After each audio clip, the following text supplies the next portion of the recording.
भारत के इतिहास में सम्राट अशोक मौर्य एक ऐसे शासक के रूप में याद किए जाते हैं जिन्होंने युद्ध और विजय की राह छोड़कर शांति, धर्म और मानवता का मार्ग अपनाया।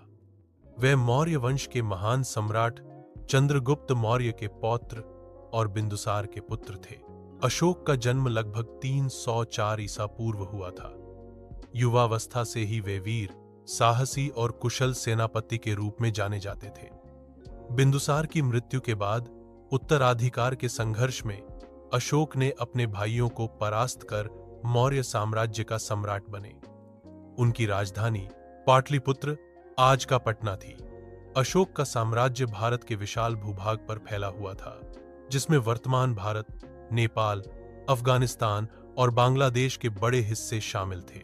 सम्राट अशोक का शासनकाल प्रारंभिक वर्षों में युद्ध और विस्तार की नीति पर आधारित था। उन्होंने अनेक क्षेत्रों को अपने अधीन किया, लेकिन उनके जीवन का सबसे महत्वपूर्ण मोड़ कलिंग युद्ध 261 ईसा पूर्व था। कलिंग, आज का उड़ीसा, एक स्वतंत्र और समृद्ध राज्य था। अशोक ने इसे जीतने के लिए भयंकर युद्ध किया। इस युद्ध में लाखों लोग मारे गए और हजारों को बंदी बनाया गया। युद्ध के मैदान में पड़े शवों और विध्वंस को देखकर अशोक के हृदय में गहरी वेदना हुई। उन्होंने महसूस किया कि युद्ध केवल विनाश लाता है, मानवता का कोई कल्याण नहीं करता।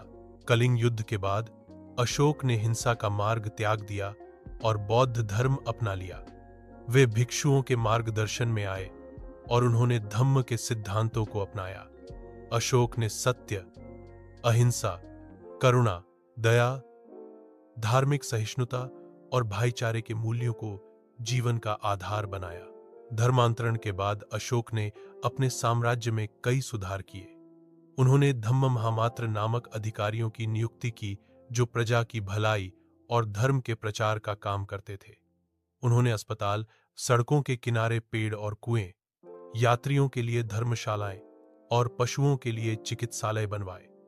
अशोक ने अपने आदेश शिलालेखों और स्तंभों पर खुदवाए, जिन्हें आज भी विभिन्न स्थानों पर देखा जा सकता है। इन शिलालेखों में प्रजा को सत्य, अहिंसा और नैतिक जीवन जीने की प्रेरणा दी गई है।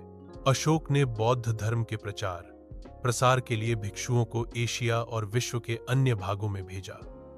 उनके पुत्र महेंद्र और पुत्री संघमित्रा को श्रीलंका भेजा गया, जहां बौद्ध धर्म का गहरा प्रभाव पड़ा। इस प्रकार बौद्ध धर्म केवल भारत ही नहीं, बल्कि एशिया के कई देश